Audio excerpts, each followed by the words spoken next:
जय सिया राम। माताओं और बहनों, आज हम करवा चौथ की 4 कथाओं को सुनेंगे। चतुर्थी तिथि में 4 कथाएं सुनी जाती हैं। तो आइए प्रथम कथा को हम प्रारंभ करते हैं। बोलिए गजानंद भगवान की जय। प्रथम कथा इस प्रकार है। एक बार एक साहूकार था जिसके 7 बेटे थे और एक बेटी थी। सातों भाई बहन एक साथ बैठ कर के भोजन किया करते थे।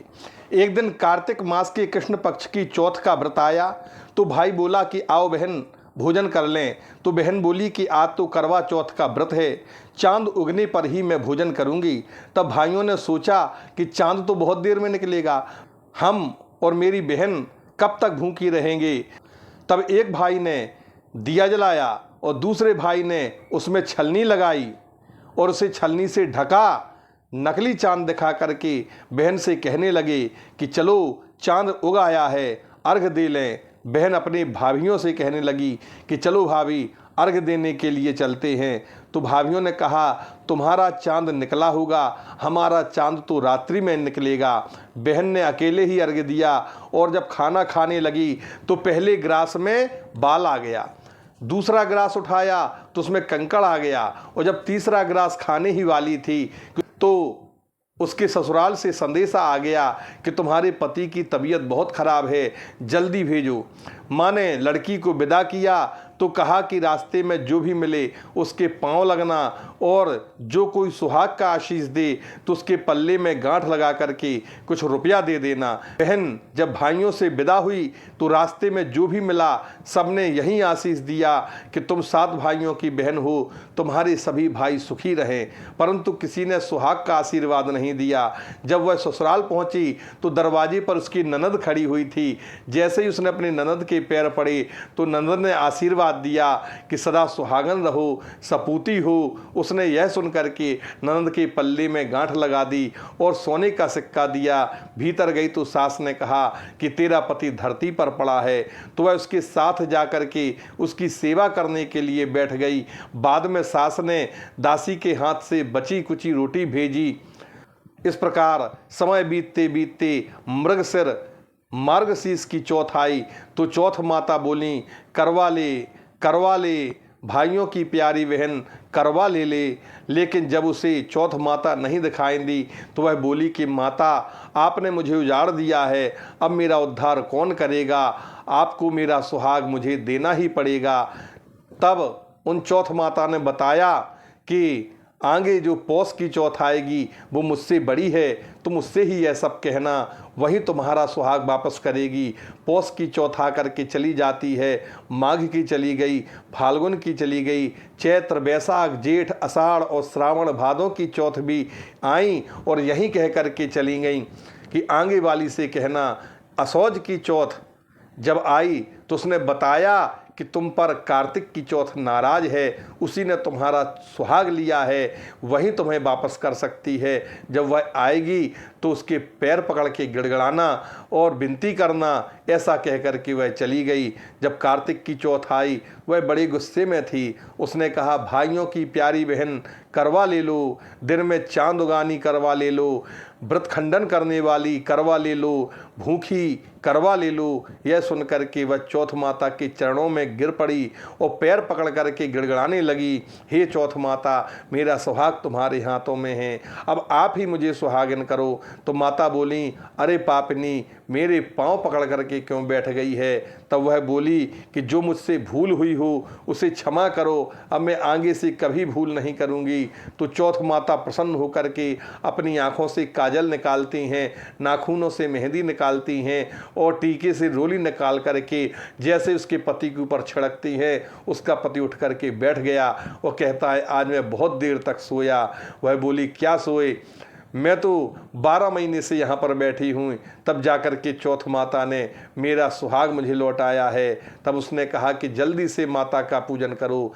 जब चौथ माता की कहानी सुनी, करवा का पूजन किया, प्रसाद खा करके दोनों पति पत्नी आपस में चौपड़ खेलने के लिए बैठ जाते हैं। नीचे से दासी आई, उसने दोनों को चौपड़ खेलते हुए देखा तो सासू को जाकर के बताया।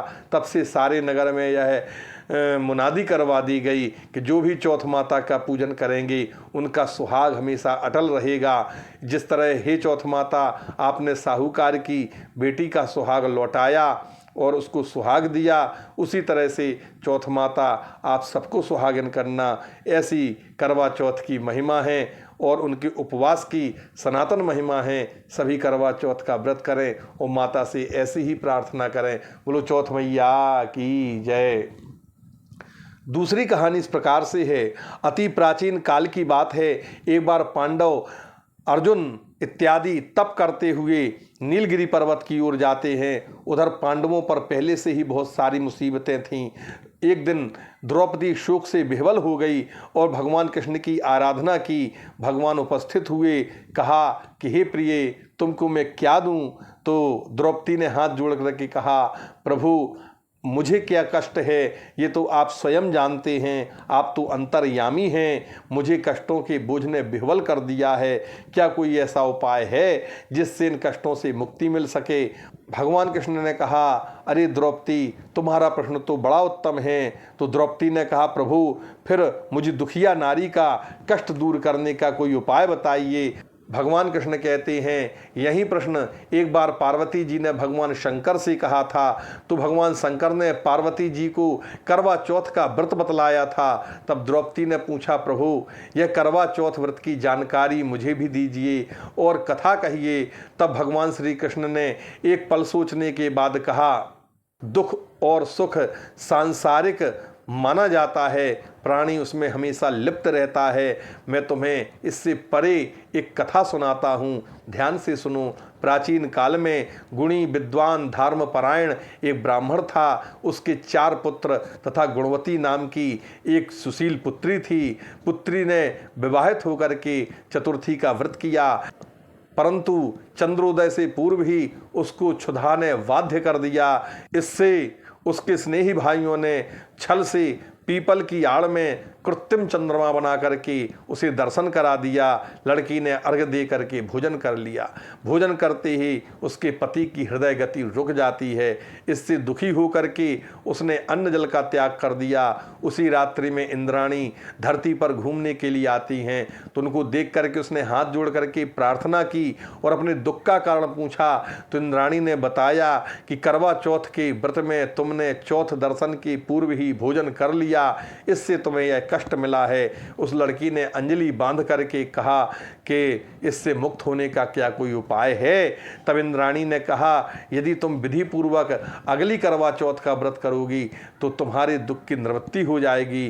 कन्या ने ऐसा करने का वचन दिया और जब उसने अगली चौथ का व्रत किया तो उसका पति स्वस्थ हो गया। इस पर उस कन्या ने प्रत्येक वर्ष चतुर्थी का व्रत करने का संकल्प लिया और अनंत अखंड सुख सौभाग्य को प्राप्त किया। तब श्री कृष्ण ने कहा, हे द्रौपदी, यदि तुम इस व्रत को करोगी तो तुम्हारे सभी संकट टल जाएंगे।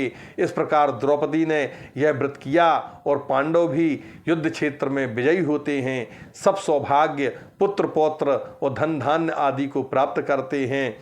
इसी तरह की कामना करने वाली इच्छुक स्त्रियों को यह व्रत विधि पूर्वक करना चाहिए। इस व्रत में भगवान शंकर की आरती और उनका ही जयकारा लगाना चाहिए। बोलिए शंकर भगवान की जय। आइए अब हम करवा चौथ की तीसरी कथा का श्रवण करते हैं। बोलिए गजानंद भगवान की जय। एक ब्राह्मण परिवार में 7 बहुएं थीं। 6 बहुओं के मायके वाले तो बड़े अमीर थे, परंतु छठवीं जो छोटी बहू थी उसके परिवार में कोई नहीं था।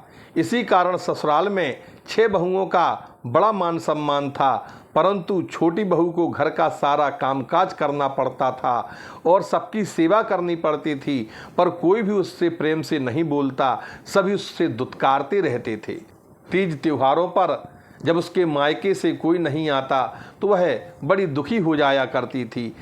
हर वर्ष की तरह इस वर्ष भी जब करवा चौथ का व्रत आया, अन्य बहुओं के मायके से तो उनके भाई करवा लेकर के आए, पर छोटी बहू के मायके से कोई नहीं आया। अगर कोई होता तो लेकर के आता। सास भी छोटी को ही खरी खोटी सुनाती रहती थी। वह बड़ी दुखी होकर के उस दिन घर से निकल पड़ी और जंगल में जाकर के रोने लगी। एक नाग बहुत देर से उस बहू का रोना सुन रहा था। उसने बिल से निकल कर के उससे पूछा कि बेटा, क्या कारण है जो तुम यहाँ आकर के रो रही हो? तो उस बहू ने कहा, आज करवा चौथ है और मेरे कोई भाई नहीं है। यदि मेरा कोई भाई होता तो वह निश्चय ही करवा लेकर के आता। नाग को उस छोटी बहू पर बड़ी दया आ गई। नाग ने कहा, बेटी तुम घर चलो, मैं तुम्हारे घर में करवा लेकर के आऊँगा। ऐसा सुन कर के वह दौड़ करके अपने घर चली जाती है। पीछे से वह नाग उस बेटी की ससुराल जाता है और ससुराल वालों को इतना सम्मान दिया कि सभी आश्चर्यचकित हो जाते हैं। उसकी सास भी प्रसन्न हो गई। सास ने प्रसन्न मन से छोटी बहू को नाग देवता के साथ भेज दिया। नाग देवता ने छोटी बहू को अपना सारा महल दिखाया और कहा, बेटा जितने दिन चाहो आराम से रहो, जो मन करे वो खाओ, और एक बात याद रखना, सामने रखी ये नांद कभी मत खोलना। छोटी बहू सारा समय महल में आराम से काटती, पर नांद के बारे में उसकी उत्सुकता बढ़ती जाती थी। एक दिन जब घर में कोई नहीं था तो उसने नांद को उठा करके देखा तो हजारों छोटे छोटे सांप के बच्चे इधर उधर रेंगने लगे।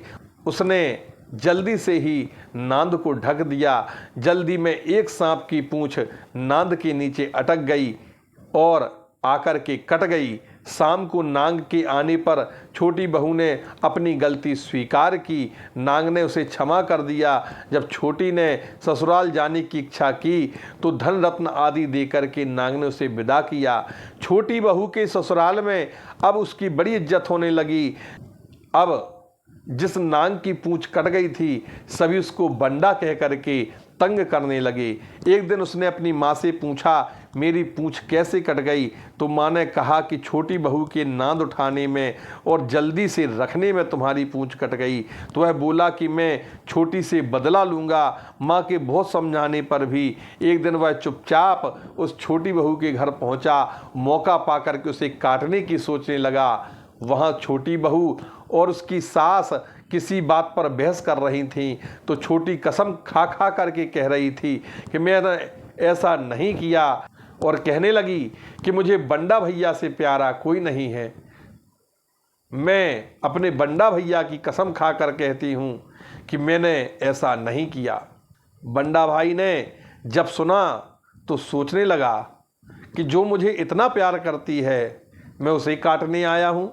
वह चुपचाप घर चला गया। माँ ने पूछा, ले आए बहन से बदला? तो वह कहने लगा कि माँ, बहन से बदला कैसा? तभी से बंडा भाई व छोटी बहन हुए।